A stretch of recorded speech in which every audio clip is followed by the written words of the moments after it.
Jé! Bánya! A nulláról saját kezileg építette ezt a házat, azzal a tudattal jött ide, hogy majd jó lesz gyereket vállalni. Csend, nyugalom, béke.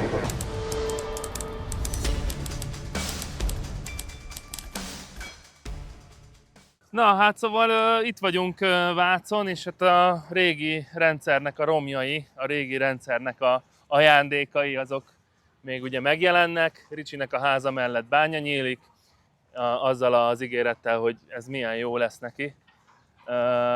Úgyhogy ezt a témát is feldolgozzuk. Ha tudtok ebben segíteni, vagy érdekel titeket, hogy mit kell csinálni, hogy a házatok mellett bánya nyílik, mert az önkormányzat megszavazza, akkor nézzétek meg ezt a videót. Na, hát akkor itt lépésbe leszámoljuk, hogy a itteni nagyon nyugalmas pihenőövezet, ahol a Ricsi családja él, az hány lépésre van a bányától jelenleg egyébként. És akkor át is adom a szót itt ezekkel a telkekkel kapcsolatban. Az a legjobb, hogy ez az egész terület lakó- és pihenővezetnek van nyilvánítva.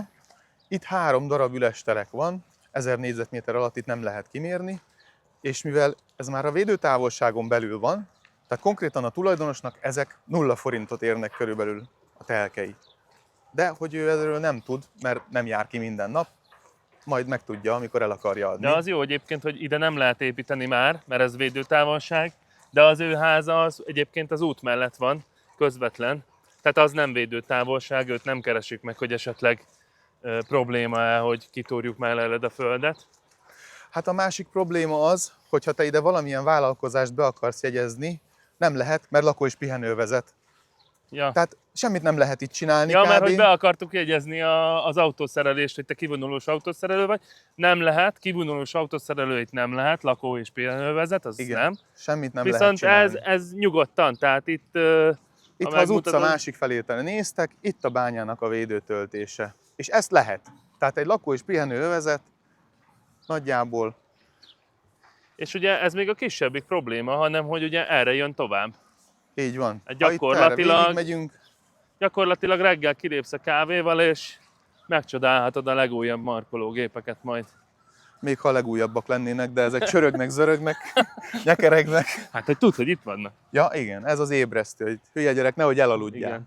És akkor itt az út mellett kéne itt befelé lennie már a 2 évvel ezelőtt letelepített erdei védősávnak, erdősávnak, ami nem sikerült. Igen, amit azt mondtak, hogy 35 méternek kéne, hogy legyen, hát az tartana legalább, hát nem tudom, hát 35 méter. Bár mondjuk, ha lenne erdő, szerintem akkor is ezt a hangot nem fogja meg, amit itt ez a mély morajlás, mintha a Mordorba vernék az orkok a vasat.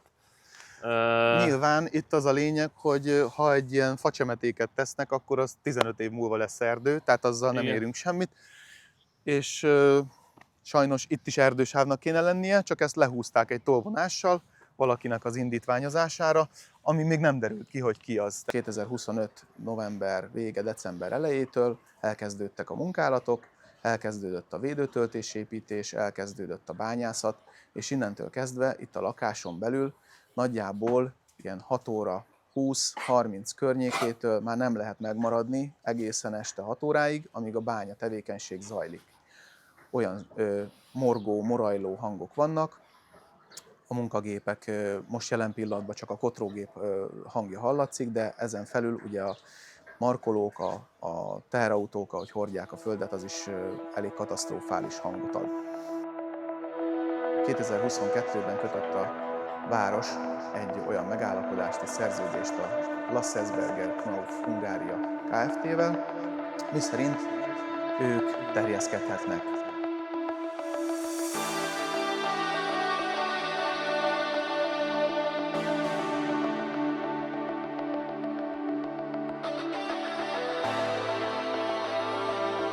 Teljesen kihagyták az itt élő embereket.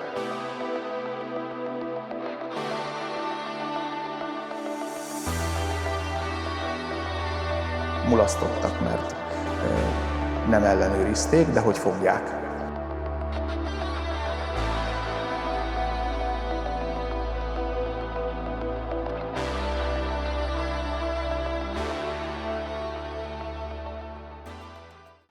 Csak azt akartam még mondani, hogy azt még nem is mondtam, hogy én ügyvéd által már írtam egy szerelmes levelet a bányának, hogy jogos kártérítési igényem van, és akkor ezt rendezzék. Válaszra sem méltattak. Tehát akkora arrogancia van bennük, hogy még azt se írták, hogy húzd meg a fülem. Tehát semmit. Hát megszokták, hogy bármit lehet. Persze. Tehát itt van itt az bármit osztályozógép, itt van a fő, a mérleg, innen mennek. Ó, nagyon szép amúgy. Hát figyelj, azért több 100 millió forintot ráköltöttek, hogy kiépítsék. Ez igen. Itt van kavics, kulé, minden, homok, minden. Még jó, hogy ilyen halk. Jó napot! Szia! Tudunk valamivel segíteni, Ricsi? Ja, hát csak egy kis videózás. Kinek az engedélyével? Az enyémmel. De a tiédet... A bíróság miatt fog kelleni. De milyen bíróság? Hát azért, mert fölássátok a háza mellett a... Telket én nem beadtam bír egy aludni most se a kárigényt a gyerek. Rassersberger felé, ők nem Igen. csináltak semmit. Hát Válaszra ugye sem most méltattak. főnököm a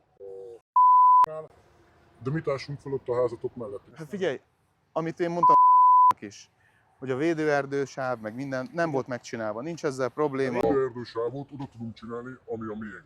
Azt ő kell. Hova Teljesen mindegy, mert most is úgy kattog az, Az a gép, hogy az a nem lényeg, bírnak hogy létezni. nem tudom, építettek ide egy házat. mert ott volt ő is. hogy ott voltam. Figyelj öreg! Ezt légy szívesnek, jó? Közterületen vagyunk. Ez magánterület. Hát nem ott vagyunk, Magán. hanem itt az úton vagyunk. De sértesz. De engem biztos, hogy nem. Légy szíves. Nincs ezzel probléma. Igen? A bíróság. Az irodába légy szíves. Na, itt megbeszéljük, nem kell irodázni. De nem Nem kell irodázni, majd látni irodázni. fogod a neten. Figyelj, nem kell irodázni. Vegyed Én nyugodtan. nem haragszok senkire. Itt az a probléma, Vegyed hogy én megkerestem hivatalos ügyvédi úton a vezetőséget. Ricsi, teljesen arrogáns- fölösleges tárgyalni, küldtél nekik levelet, nem válaszoltak. Még azt sem Beszéd mondták, volt, hogy húzzam nem meg. válaszoltak. De nem kiabálok, már vége. Tehát majd... Hagyjad. Figyelj, beszélgetünk majd egy másik időpontban, másik alkalommal. Ők mennek, én is megyek, és majd... Vagyok veled beszélni, nem az irodában. Jó, De nem. de figyelj, eddig se beszélt velem senki, és Igen. volt problémám. De figyelj, megkerestelek, ott voltam, amikor fönt a bányát elkezdtétek bővíteni, és mondtam, hogy ki fogja nekem megtéríteni a káromat, meg minden. De akkor most miért beszélgessek veled? Hát Igen. de hívd ide akkor a Mindig a vezetőséget. nyilvánosság segít ebbe, meg az, amikor összefognak a lakók, és ezt szervezzük mi. És ez a probléma, hogy meghatározta valaki a védő távolságot. Meghatározta valaki. Az ott van nekem a hálószobában, amikor reggel fölkelek 6 óra 20-kor. Nem az állam, meg a bányatörőt. Na, hát de most, Gyere be! De Érted. nem menjél be. Faszom. most figyelj, nekem is van most dolgom, majd legközelebb beszélgetünk. Most Csak attól nem fog tudni aludni a gyerek. meg nem leszek Attól, előrébb, hogy ti az a baj. beszélgettek, attól még nem fog aludni a gyerek, hanem kéne venni egy másik házat neki. Hát például most, amikor kattog az a szar. De óvodába jár meg most. Ja, de most éppen beteg. És arról fogunk vitatkozni, hogy a ház mellett kiáshatjátok-e a földeket?